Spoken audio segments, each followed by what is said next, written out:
오늘은 진핵세포의 탄생 과정에 대해서 이야기를 해보도록 하겠습니다. 빅뱅 이후 약 137억 년 전, 약 140억 년 전에 빅뱅이 발생을 하였고, 이 이후에 한 50억 년 전쯤에 태양계가 형성이 되었다, 이렇게 볼 수가 있는데, 지구는 이 이후 45억 년 전쯤에 만들어졌고요. 그리고 지난 시간에 이야기했던 최초의 생명, 세포는 약 40억 년 전쯤에 만들어졌다, 이렇게 이야기를 하겠습니다. 이때 40억 년 전에 만들어진 최초의 생명, 세포는 핵이 없는 원시적인 형태의 원핵 세포였기 때문에 진화 과정을 통해서 진핵 세포로 변화하는 단계가 필요하죠.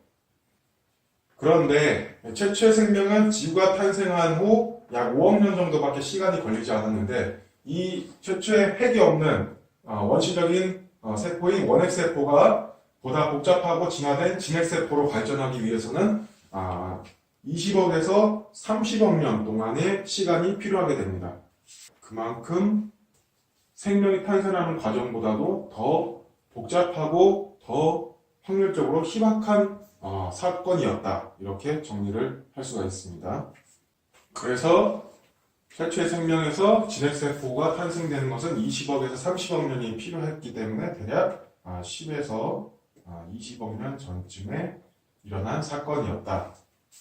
진핵세포의 탄생 과정은 아직도 연구 중에 있어서 여러 가설들이 있는데, 그 중에서 가장 설득력이 있고 탄생 과정을 잘 설명해주는 이론이 수소 가설입니다. 자, 이것에 대해서 설명을 해보도록 하겠습니다. 자, 수소 가설을 간단하게 요약을 해서 말씀을 드리자면은, 메탄 생성 고세균과 알파 프로테오박테리아라는 원시 세포가 수소를 매개체로 서로 점점점 가까워지다가 메탄 생성 고세균의 안으로 알파 프로테오박테리아가 들어가면서 이쪽에 미토콘드리아를 변환되면서 여기에는 이제 핵이 만들어지는 진핵 세포로 발전하게 된다라는 이론입니다. 자, 이것을 조금 더 자세히 설명을 해드리자면, 메탄 생성 고세균은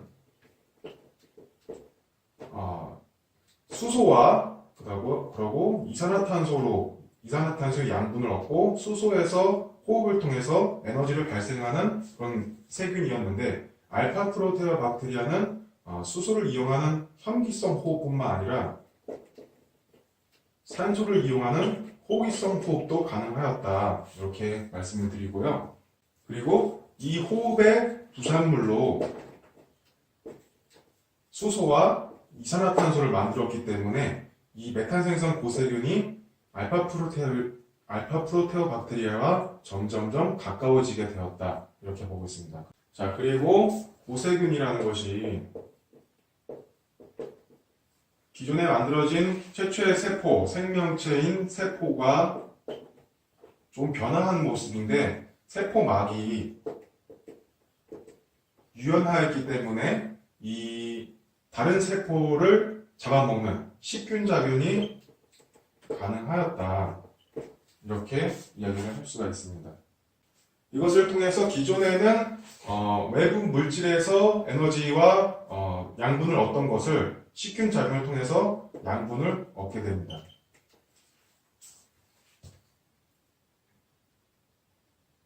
그 식균작용을 알파 프로테오박테리아와 마찬가지로 근접하게 되다가 알파 프로테오박테리아를 이렇게 포획하는 형태로 알파 프로테오박테리아를 둘러싸게 되는데, 이때 알파 프로테오박테리아가 소화되지 않고 메탄 생성 고세균 내부에서 소화되지 않고 남아있게 되죠.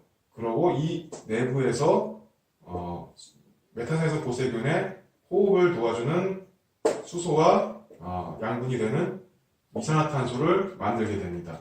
그리고 이 메탄 생성 고세균 안에 들어간 알파 프로테오박테리아는 유전물질을 메탄 생성 고세균에게 넘겨주게 되고, 자신이 호흡할 수 있는 유전물질을 메탄 생성 고세균에게 넘겨줘서 이 핵 안에서 유전물질의 교환과 결합이 이루어지게 되고, 알파 프로테아 박테리아가 할 수 있는 호기성 호흡에 따라서 이 만들어진 진핵세포는 산소가 존재하는 공간에서도 호흡이 가능한 능력을 얻게 되죠.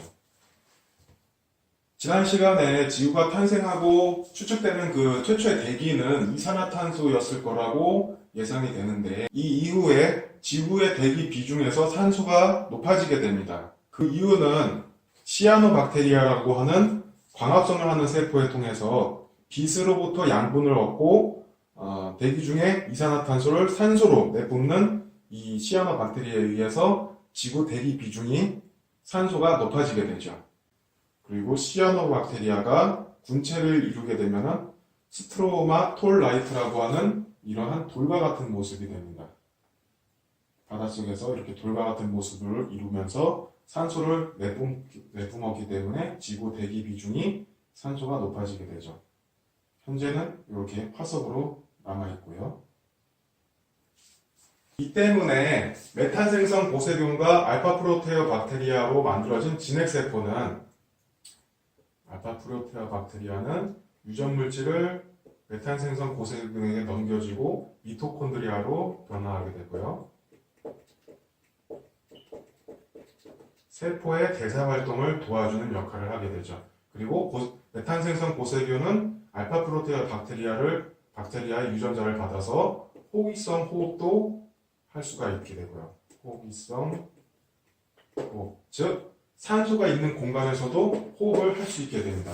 그동안은 해저 밑바닥 열수 분출봉 같은 밀폐된 곳에서 현기성 호흡만 하다가 대기 중에 산소를 이용해서 호흡을 할 수 있는 호기성 호흡의 영향으로 보다 넓은 곳으로 이 진핵세포가 활동 영역을 넓혀가게 됩니다. 세포 안에 핵이 있는 진핵세포가 탄생하게 되면 기존의 원핵세포와는 아주 구조적으로 많은 차이를 나타나게 됩니다.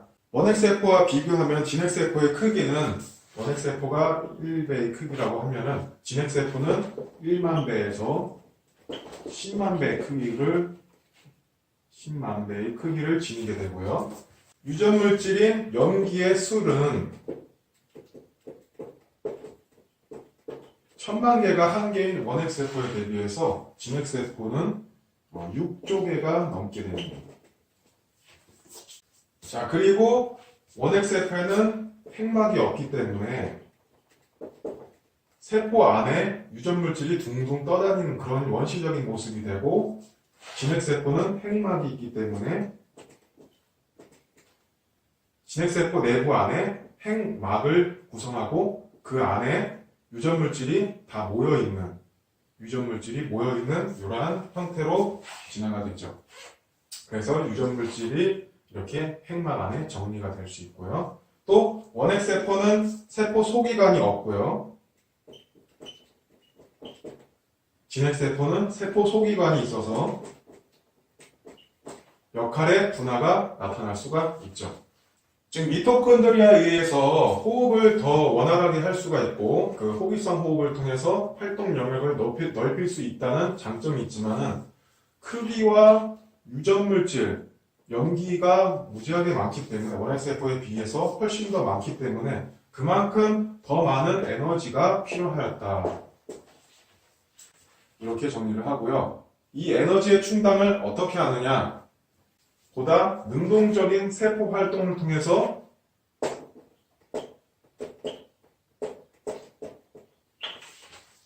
다른 세포를 잡아먹는 식균 작용으로 에너지와 자원을 충당하게 됩니다.